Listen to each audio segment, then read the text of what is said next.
9 years of silence, one phone call, and a piece of paper folded as neatly as a restaurant menu. That's what it took for me to find out the price. Some people don't come back into your life to say sorry. They come back to collect. By the end of this, you'll understand exactly what my mother thought she was owed, and what she never expected me to have waiting for her. This is the kind of drama family story that starts quiet and ends in fire. My name is Sable Montgomery. I'm 36 years old, and for most of my life, I believed one simple thing: that love in my family came with a price tag attached, and I just hadn't found out the exact number yet. I was standing in my kitchen in 3rd Ward, Houston, on a Tuesday afternoon in early spring when the phone rang. Unknown number, Houston area code. My hands knew before my mind did. I let it ring twice before I answered. "Sable," the voice said. Flat. Measured. "It's your mother. I saw you on the TV. I want to talk. Like a family." I didn't say anything right away. I looked past the kitchen counter through the doorway to the framed photograph hanging in my front hall. Me and my husband Quentin standing in front of the fountain at Emancipation Park on our wedding day, 9 years ago. "Fine," I finally said. "Sunday, 2 o'clock. I hung up before she could say another word. Here's the part she didn't know yet. Within 20 minutes, I'd already called an old friend from Kashmir High School, a man named Marlon Griffin, who ran a home security business across the Houston metro.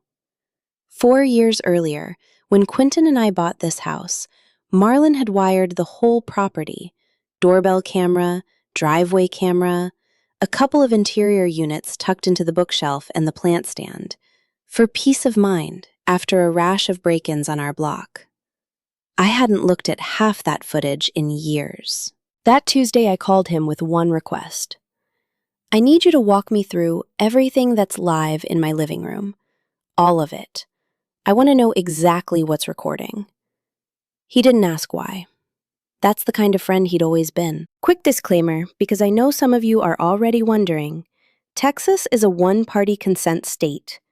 If I'm part of a conversation happening in my own home, I'm allowed to record it. No law broken here, just a woman finally paying attention to the walls she already owned. Let me take you back to that Friday, 3 days before she arrived, because this is where the story really starts. Not with the phone call, but with the quiet work that came after it. 3rd Ward sits just southeast of downtown Houston. Shotgun houses, brick bungalows, live oaks heavy with Spanish moss, leaning over cracked sidewalks.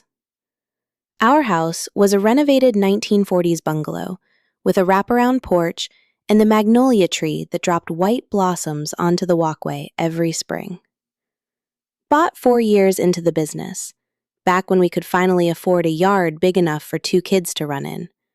My daughter, 7, and my son, 4, were next door at their aunt's house that afternoon. Marlon showed up that Friday with his laptop instead of his toolbox this time. He sat at my kitchen table and pulled up the live feeds, the porch cam by the door, the driveway cam facing the street, the 2 interior units in the living room I'd genuinely forgotten still worked. "Everything's active," he said. "Audio and video, all 4. You want me to make sure the living room mics are clean? Sometimes dust gets in the housing." "Do it," I said. "I want it clean. I want it clear." He spent an hour testing each one, and I stood in the doorway and watched him work, thinking about the last time my mother sat in a room and passed judgment on me. She hadn't raised her voice that day either. She'd simply set her coffee cup down slow and deliberate, like punctuation. This time, every word would be captured exactly as she said it. No memory to argue with later. "You know," Marlon said, closing his laptop, "most people call me because they're scared of a stranger walking in. This is a first." "Some strangers walk in with the key," I told him. "Mine's walking in Sunday." Sunday came in slow. The air conditioning had been rattling for 2 days, a low mechanical hum I kept meaning to call someone about. I'd mopped the wood floors that morning with the homemade vinegar solution, the same recipe my husband's grandmother had taught me, and the whole house smelled faintly clean and sharp. Outside, the Houston humidity pressed against the windows, even though it wasn't yet noon. At exactly 1:58 p.m., an old sedan pulled up outside and idled at the curb. I watched from the front window as my mother sat inside that car for nearly a full minute before she opened the door. I wondered if she was rehearsing. When she finally stepped out, she was dressed the way she always dressed for anything that mattered. A tailored dress, low heels, small gold earrings, her hair cut into the same sharp bob she'd worn for as long as I could remember. She looked as she always had, like a woman who had never once doubted her own authority. She walked up the porch steps, and I opened the door before she could knock. Her eyes moved past me, immediately landing on the wedding photo in the hallway, then away quick, like she'd touched something hot. "You two have done well for yourselves," she said. No hello, no how are you, just an assessment delivered like an opening bid. I led her into the living room. Quentin was already seated on the sofa waiting, his hands folded in his lap, his face calm in the particular way I'd come to recognize over 9 years of marriage. Not blank, but braced. Nobody hugged, nobody smiled. My mother sat down in the armchair across from him, back straight, knees together, and set her purse on the floor beside her feet. The room was quiet, except for the low rattle of the air conditioning, and somewhere outside, a lawnmower running 2 houses down.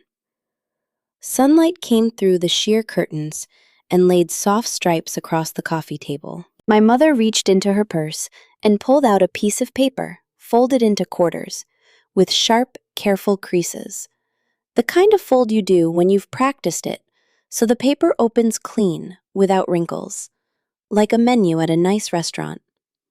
She set it down on the coffee table and smoothed it flat with 2 fingers. I looked at that paper. Then I looked up straight into my mother's eyes, and in that moment I had exactly one thought, clear and quiet as a held breath.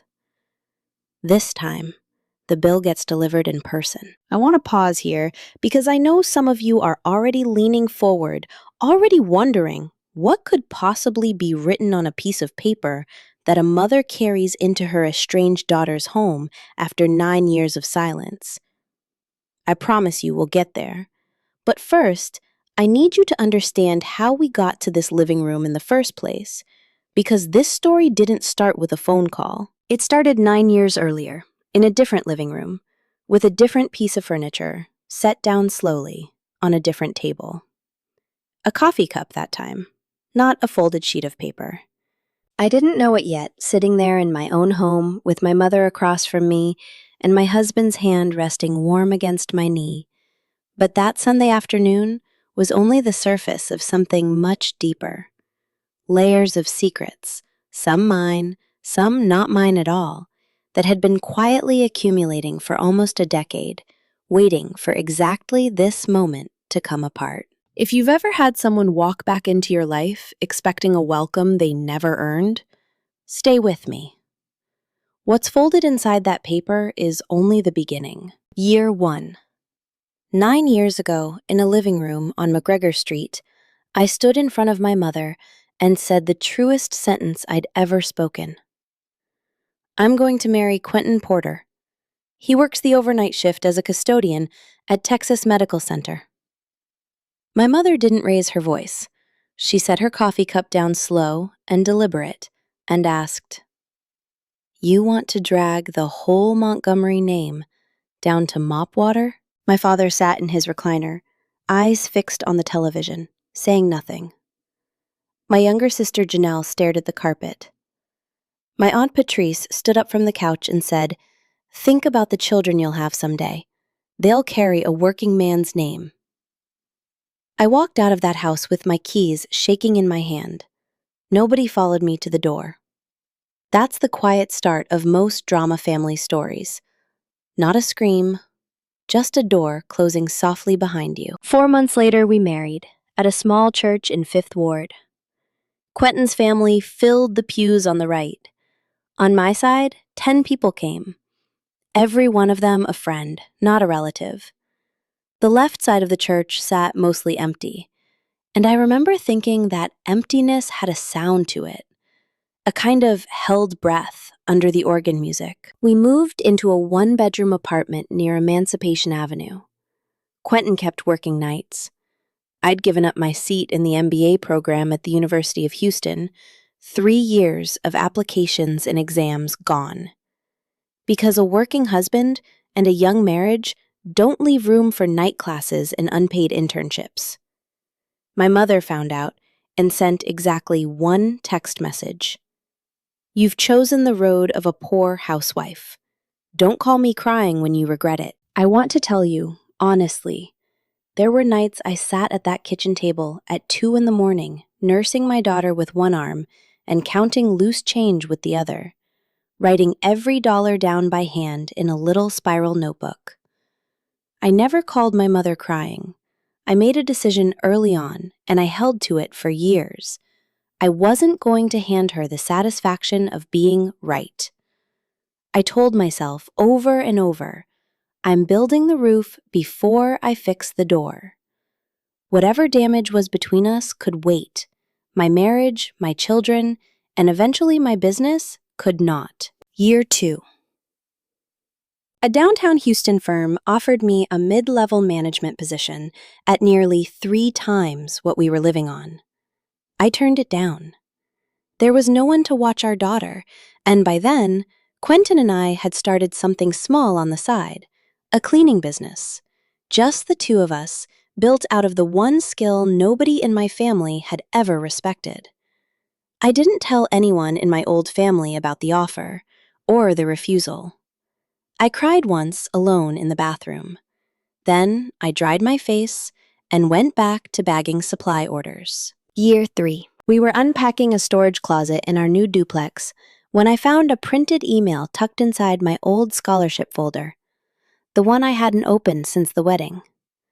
It was from a university administrator addressing my father, Harold, about a part-time deferment option that would have let me keep the MBA track while I worked. My father had written the recommendation himself, quietly, without telling me, trying to hold a door open that I thought had already closed. At the bottom of the page, in my mother's handwriting, "Cancelled. Never do this again." My father had tried to help me. My mother had personally shut it down. I didn't confront either of them. Not that week, not that year. I told myself the same thing I'd been telling myself since the wedding. I wasn't ready to spend what little peace I had on a fight I couldn't finish yet. I folded the email back into the envelope and put it in a drawer, and I went back to work. Year 4, Rooted Clean, became official. My old college friend Cedric Foster came on to handle the finances, and we picked the name together sitting on our living room floor with a laptop between us. I was pregnant with our son that same year, working full days with my feet propped on a milk crate. One night, working late over invoices, Cedric said something that stopped me cold. "A while back, your Aunt Patrice called me. She offered cash if I'd convince you to sell early and split the money with the family. I turned her down. I didn't tell you because you were pregnant, and I didn't want to put that weight on you." I sat with that for a long time before I said anything, because there were 2 things true at once. Cedric had protected me, and Cedric had also made a decision about what I could handle without asking me first. That's the quiet trap loyal people fall into. Love and control can wear the exact same face. I wasn't angry at him, but I understood in that moment that even the people guarding me had learned to keep secrets in this family, the same way I had. The betrayal hadn't only come from my mother. It had reached into my company before the company even had a real name. Year 8. A larger firm approached us with an acquisition offer. Our media consultant, Alicia Chambers, told me flatly, Don't sell it cheap. Your story is the real asset here.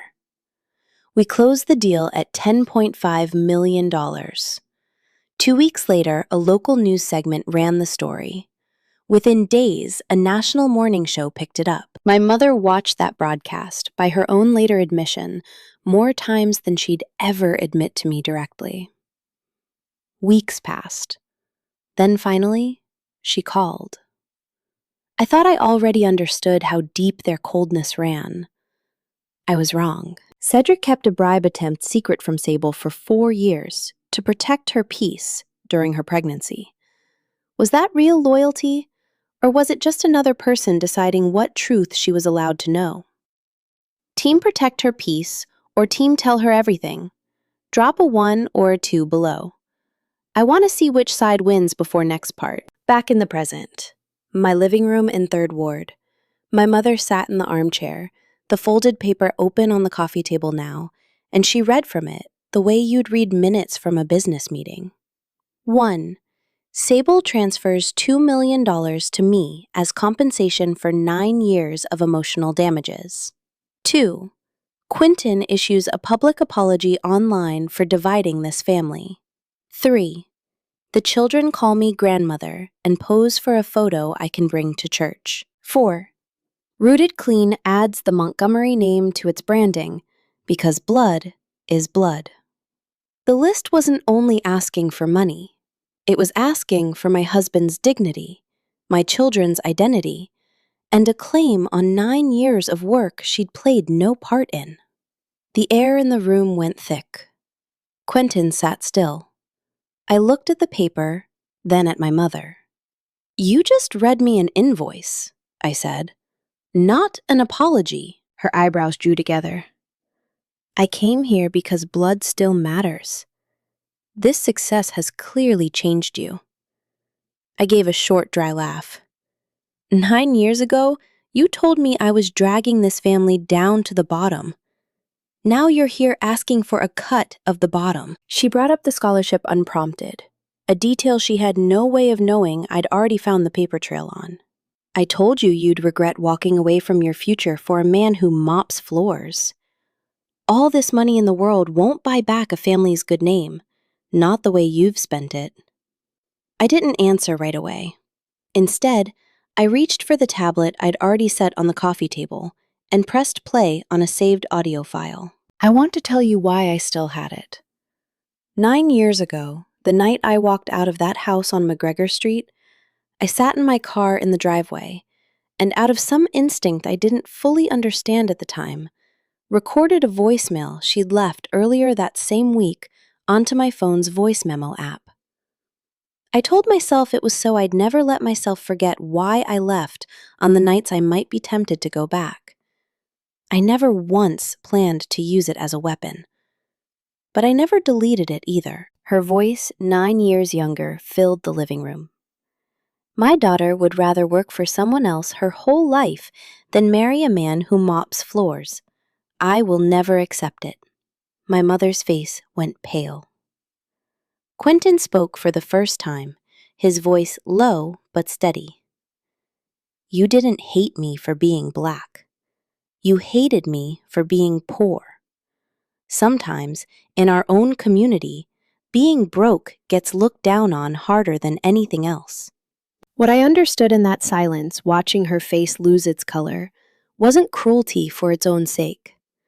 My mother had built her entire identity on appearances, the right last name, the right pew, the right photograph for the church bulletin.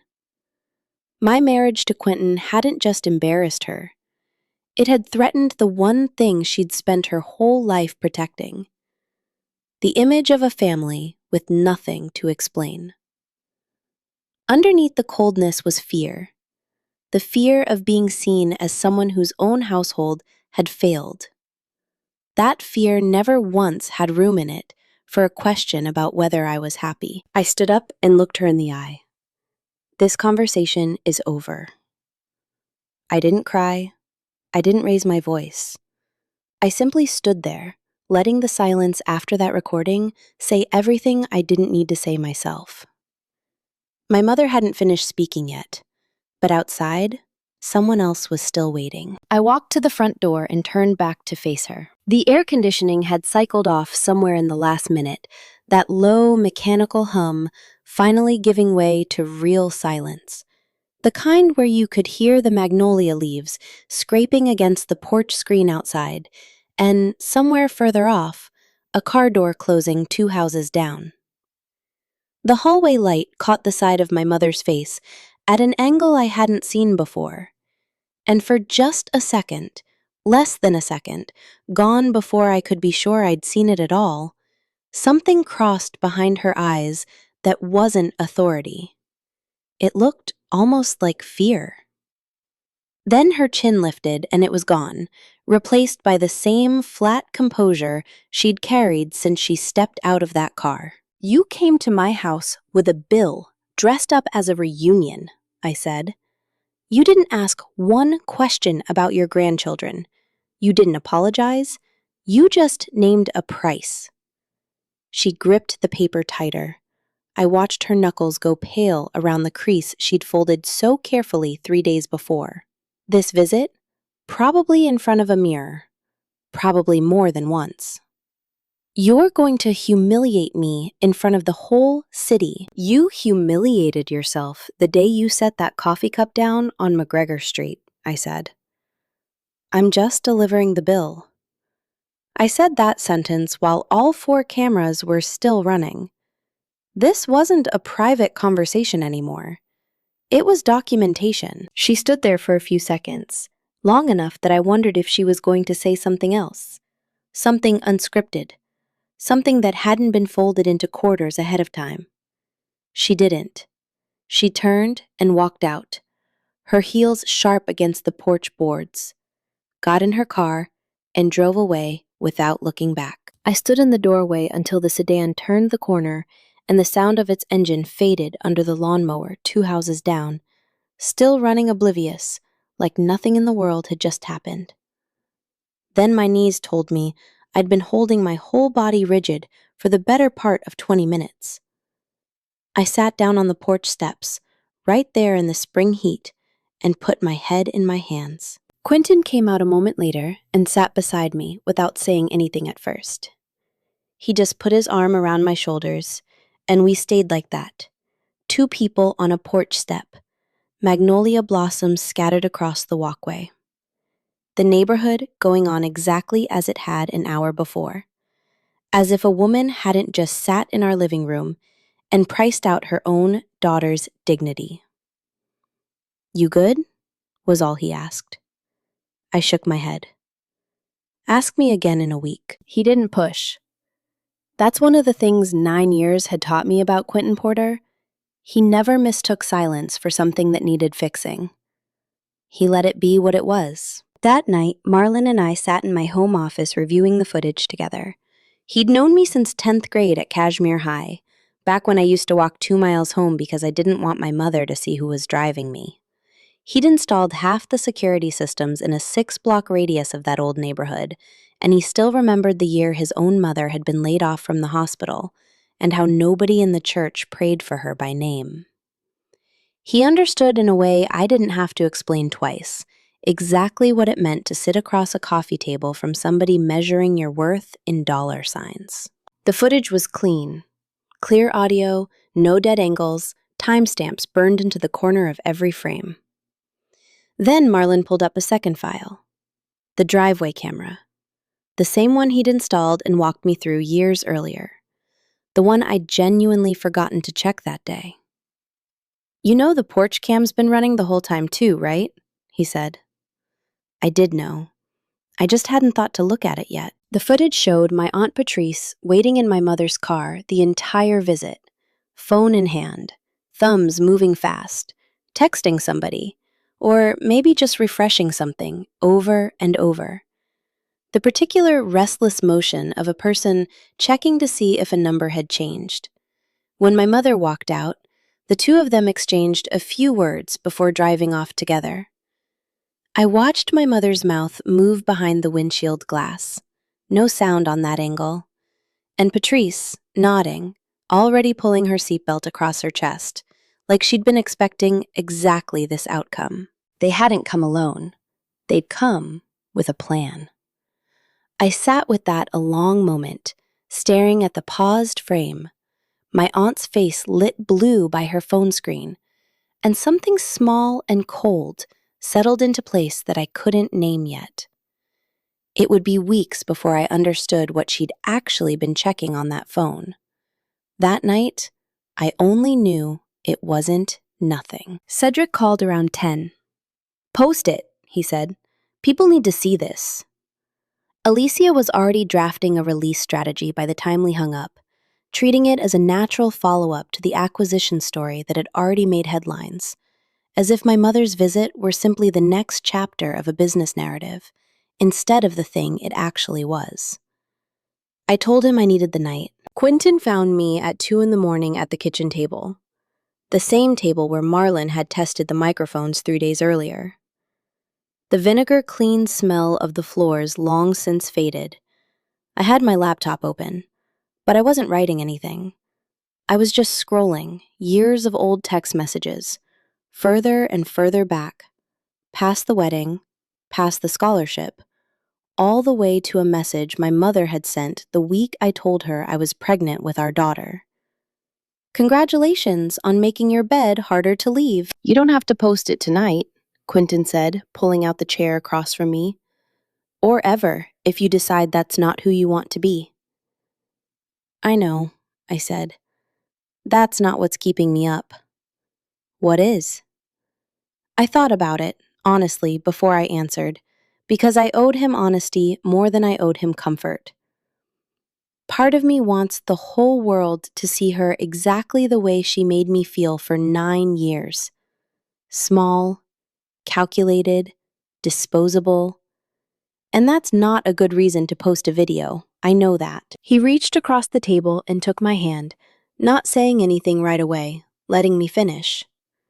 "But underneath that," I said, "I'm just tired of being the only person who remembers what actually happened. If I don't say it, she gets to keep rewriting it. She's been rewriting it for 9 years already." Quentin turned my hand over in, his tracing the line of an old callus I'd earned answering our first 100 phone calls for Rooted Clean, back when we couldn't afford to hire anyone to do it for us. "Then post it, because you're done being edited out of your own story," he said. "Not because you want her to hurt.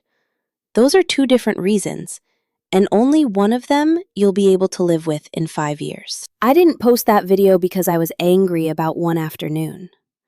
I posted it because I'd swallowed 9 years of it, and I was done.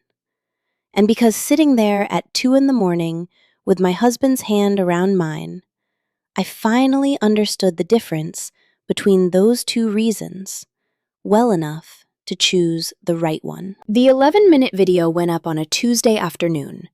No music, no effects, just the raw footage and my own voice, added only at the very end, explaining who I was and why I was finally speaking. Within 6 hours, it had outpaced the original coverage of our $10.5 million acquisition.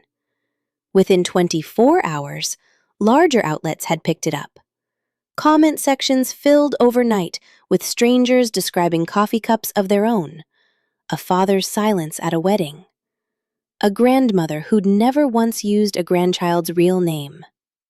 That's what a drama family story does once it's finally told straight. It travels faster than anything staged ever could, because too many people recognize the furniture in it. The moment that spread fastest was small my mother's face going pale as she heard her own 9-year-old voice played back to her, and 4 words that followed it, everywhere the clip traveled. "I'm just delivering the bill." I still didn't know that my sister had been carrying a secret of her own, one that had been sitting on her phone for months. 3 weeks after the video went up, my mother called again. It was almost 11 at night, and the sound of the phone in that particular silence, kids long asleep, Quentin's breathing steady beside me, made my stomach drop before I even looked at the screen. This time, the authority in her voice was gone, replaced by something closer to panic, her words coming faster than I'd ever heard them. None of the deliberate spacing she usually put between sentences, like punctuation. "You need to take that video down. Your father and I can't leave the house. The neighbors won't stop staring." "You had 9 years to call," I said. "You chose not to. Now the world has seen the bill. I'm not taking down a single frame." She didn't argue. She just went quiet on the line for a moment, and I heard faintly my father's television playing in the background. The same low, constant hum it had been playing under every important conversation of my childhood. A man who'd learned that silence was easier than sides. He never called at all. Not one message. Not that week or any week after. I used to think his silence back on McGregor Street had been agreement. I understand now it was probably something closer to cowardice, wearing agreement's clothes. And I'm not sure, even now, which one hurt worse. Janelle showed up at my door 2 days later on a Thursday afternoon, still in her scrubs from her shift at the clinic where she worked, her keys still in her hand, like she'd driven straight over without giving herself time to change her mind. She hugged Quentin first, a long, tight hug, the kind you give someone you've missed, apologizing to, and cried, before she said a word to me. I stood there in my own doorway, the same doorway my mother had walked out of 3 weeks earlier, and watched my little sister's shoulders shake, and I felt something in my chest loosen that had been clenched for almost a decade. We sat on the back porch, the two of us, the kid's swing set creaking faintly in the wind behind her. And, for a while, neither of us said much of anything. I made tea. I don't think either of us drank. Janelle had been 12 years old the night I walked out of that house on McGregor Street, old enough to remember the sound of the door, too young to be allowed an opinion about it at the dinner table afterward. We used to share a room. She used to sneak into my bed during thunderstorms until she was 11. I hadn't let myself think about any of that in years, because it hurt less to think of her as simply another person who'd stayed silent. Once it was just the two of us, she pulled out her phone and showed me a screenshot, a draft of that exact demand list saved on our mother's computer, dated 7 months earlier, right around the time rumors of the acquisition first started circulating. My hands went cold looking at it. 7 months. She'd been drafting that list before a single reporter had called our house. "I tried to warn you," Janelle said, her voice thick. "I texted you back then. Mom had blocked my number from reaching your phone months before that, after a fight about something else entirely.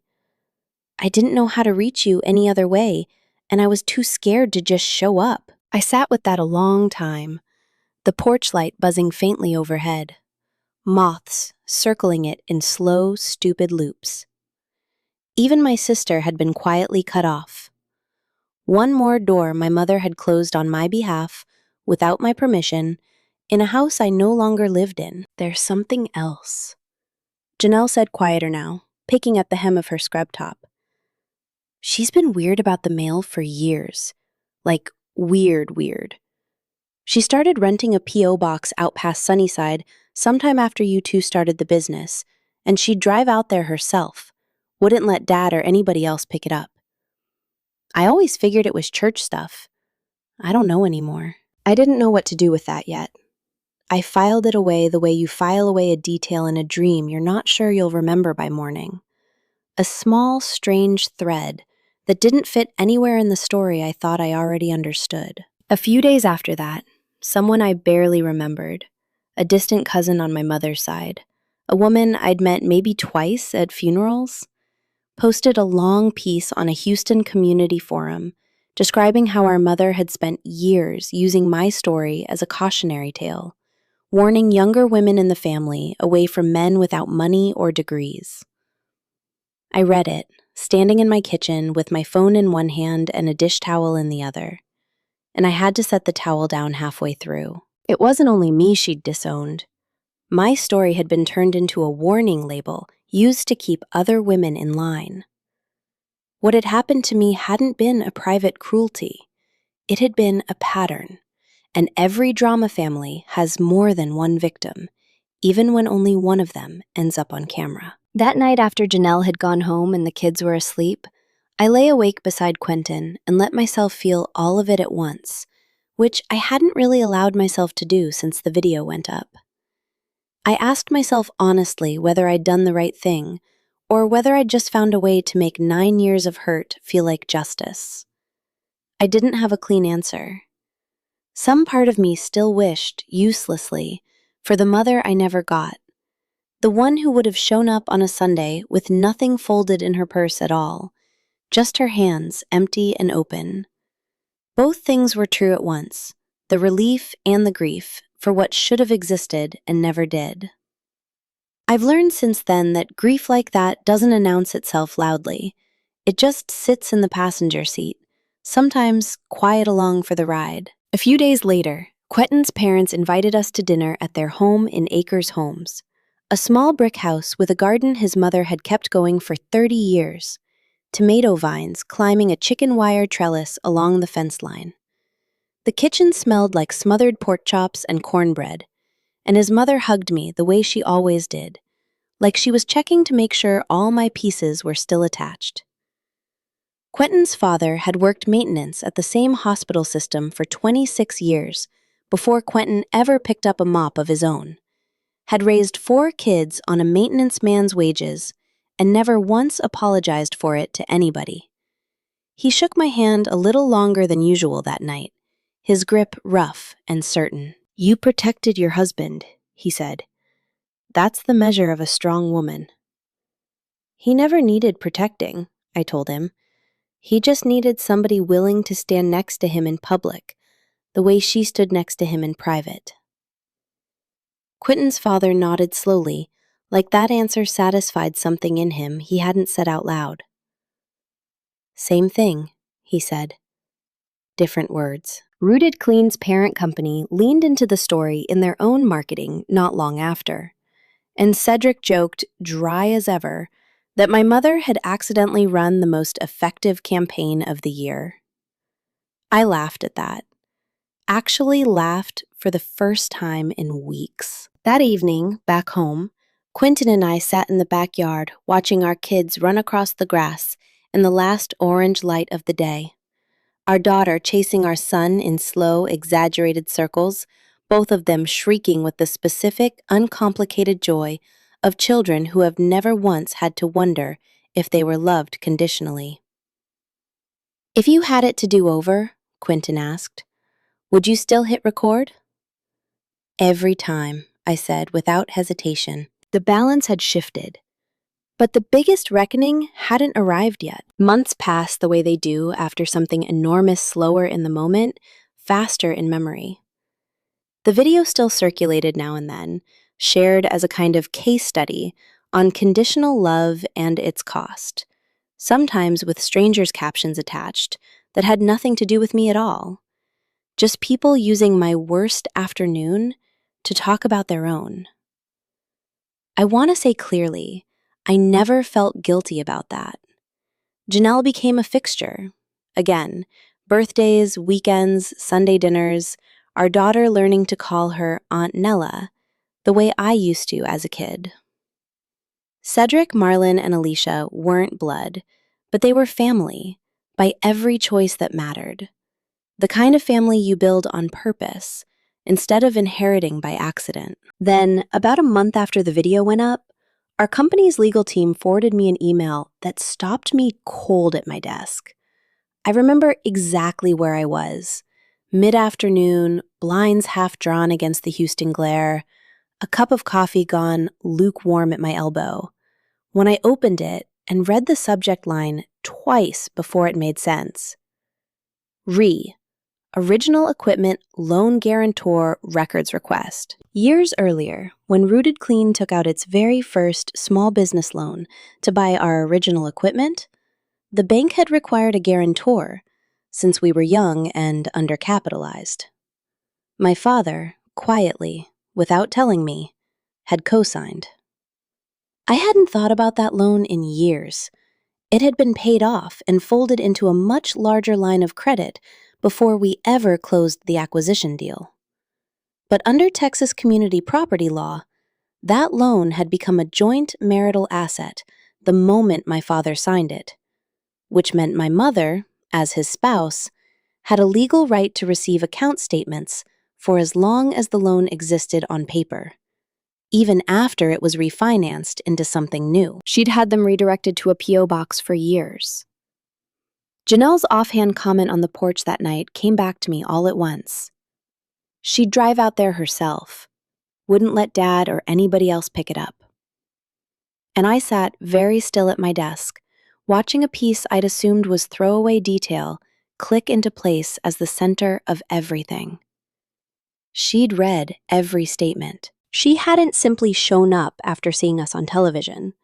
She'd been watching the numbers grow for years, quietly, in a P.O. box out past Sunnyside, waiting for the moment the payoff was largest before she ever picked up the phone. I sat in my office a long time after reading that email, and what struck me wasn't the calculation. It was how much fear it must have taken to sustain it for that long. A person doesn't quietly track someone else's success for 5 years out of greed alone. She does it because somewhere underneath the pride, she's terrified of being left behind by her own daughter's life and doesn't know any way to reach for it except control. That doesn't excuse what she did, but it explained it. My mother never learned how to want closeness without demanding ownership of it first. I didn't call my mother. I didn't post anything else online. I sat with the loan documentation for 2 full days before I decided what to do with it. Turning it over the way you'd turn over a stone to see what's living underneath. I did one thing only. I gathered everything the loan documentation, the 9-year-old recording the driveway footage, the screenshot from Janelle the cousin's forum post, and I sent the full file privately to the senior pastor and the deacon board at the church where my mother had spent years serving in leadership, using our family's image as part of her standing there. I wrote a short letter to go with it, 4 paragraphs, no accusations, dressed up as anything other than what they were, facts, dated and sourced, laid out the way you'd lay out an invoice. Within 10 days, she was quietly asked to step back from every leadership role she held. No public statement, no social media storm, just a private, undramatic accounting delivered to the people who trusted her the most, in the place she'd used our story to hold on to her position. I heard about it secondhand from Janelle, who heard it from a cousin who still attended services there. My mother never mentioned it to me directly. Not once. And somehow that silence told me more than a confrontation could have. I started a small scholarship fund not long after, called Quiet Hands, for women across Greater Houston who'd had to set aside their education or careers to hold their families together. The first check went to a 19-year-old girl in Sunnyside who'd deferred a nursing program to care for a younger sibling after her mother's hours got cut at a warehouse job. A stranger to me in every way except the one that mattered. I met her once, briefly, at a small ceremony in a church fellowship hall that had nothing to do with my mother's church at all. She thanked me, and I told her the truth, that the fund wasn't charity. It was interest, finally paid on a debt somebody else had walked away from years ago. One late afternoon, I stood in the backyard of our house in 3rd Ward, the magnolia tree in full bloom. Again, white petals scattered across the same walkway my mother had once climbed in low heels, with a folded piece of paper in her purse. Quentin was teaching our son how to mix a window cleaner from his grandmother's old recipe, measuring vinegar into a spray bottle with exaggerated seriousness, while our son supervised like a foreman twice his age. Our daughter sat cross-legged on the porch steps with a library book about the ocean, sounding out words under her breath, utterly unbothered by anything her grandmother had ever said about the kind of man her father was. I thought about the day my mother set her coffee cup down on McGregor Street. I'd believed back then that I'd lost my whole family. Now I understood I'd only lost an illusion. If this drama family story taught me anything, it's that the people who love you conditionally were never really holding on to you at all, just to what you could give them. Quentin came and rested his shoulder against mine, the spray bottle still in his hand, a faint vinegar smell clinging to his fingers, the way it always did on Saturdays. Our kids laughed somewhere in the fading light, chasing something neither of us bothered to identify. I took his hand and said quietly, "Thank you for being a janitor." He smiled that same steady smile he'd had on our wedding day, when 10 friends filled one side of an otherwise empty church. Thank you for never letting them turn that into something to be ashamed of. Some doors, once closed, are meant to stay that way, and this one had locked itself quietly from the inside with the very records she thought no one would ever find. This story reminds us that dignity isn't loud, and neither is justice. Most of the time, both look like patience with paperwork. If you're the one who's been overlooked in your own family, by a child who calls once a year, a sibling who only shows up when there's an inheritance to discuss, here's something practical, not poetic. Keep records. Save the voicemail. Keep the card where they wrote what they really think of you. Not out of bitterness, but because the day may come when the truth needs proof, and memory alone won't hold up at a family meeting, or a courtroom, or a church board. If you're recently widowed and sitting in a house that suddenly feels too quiet, call one friend this week, not to talk about the grief, just to talk about anything else. A recipe, a ball game, the weather. Grief needs company that doesn't ask it to perform. And if you've spent years keeping the peace with someone who never once kept it with you, you don't owe them a call back. You already gave them 9 years, or 19, or 40. You don't owe them a next one. Family, in the end, isn't the people who share your name. It's the people who show up when there's nothing in it for them.